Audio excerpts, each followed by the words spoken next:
Anong lugar nga ito?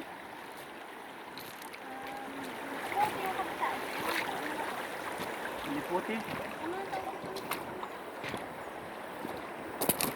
Halos wala, may kalagitnaan na baga tayo? Hindi pa tayo nadaanan pa. Wala na.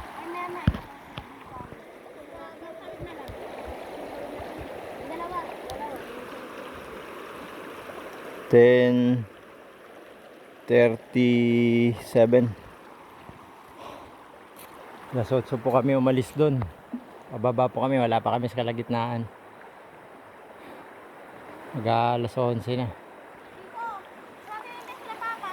Ha? Manggahan.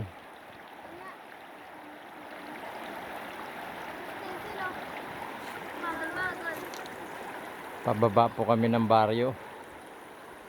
Dito pa kami, hindi, wala pa kami sa kalagitnaan ng lakad. Hindi ko na matandaan kung pang ilang ilog eh. Basta 32 na ilog yun, tinatawid namin. Sama namin itong mga bata. Hindi bilis magsilakad eh, parang wala lang sa kanila eh. Kami pagod na eh. Mga anak ni Benji. At bababa sila gawa ng malapit ng pasukan. Kailangan na nilang mag-aral. Nandun lang kasi sa baryo yung eskwelahan. May bahay naman sila doon. Kaya sabay na namin sila baba. Pinauna na kami Labenji kasi si Labenji mabilis yun. Saglit na sa kanila yung pagbaba. Kaya nauna kami. Dandahan, baka mabutan pa nga kami nun eh.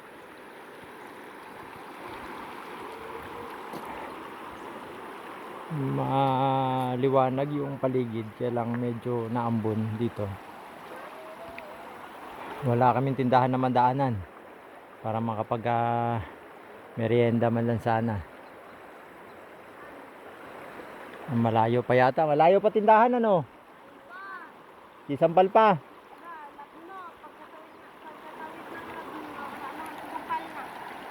Oh, malayo pa raw. Marami pang sitio dadaanan. Meron. Pero nga orange eh, yellow pa kaya.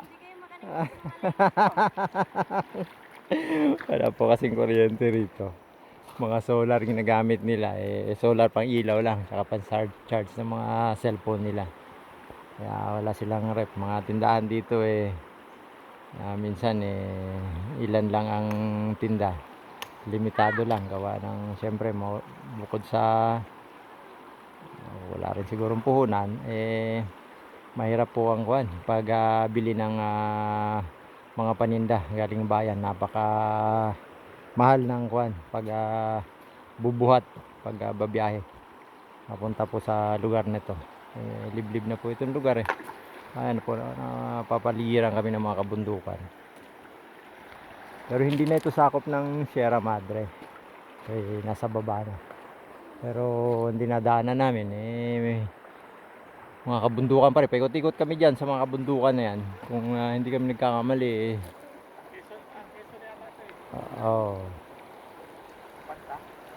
Oo. Sakop yata ito ng Quezon.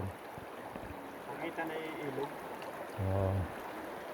Kaya hindi namin na kami rin mismo hindi rin namin matiyak kung saan kami nanggaling eh. Kung bandaron, taron eh. Itinanong namin yung araw eh. Siguro doon kami nanggaling eh. Papunta kami ron eh. Siguro umikot-ikot lang kami. Kahit yung mga katutubo rito pag tinatanong namin eh, nalilito rin eh. Kung saan yung pinanggalingan namin lugar eh. Tinatanong namin yung mga lugar-lugar eh. Minsan nalilito rin sila. Maliban lang doon sa mga talagang galugad na mga kabundukan dito. Gaya ng mga mangaso, mag-uuway. Yan ang mga yung mga kabisado na ang mga lugar-lugar dito kahit na patawid-tawid ng bundok. Nakakapagod kaya panay pahinga namin bawat tawid ng ilog. Let's go. Let's go. Let's go na.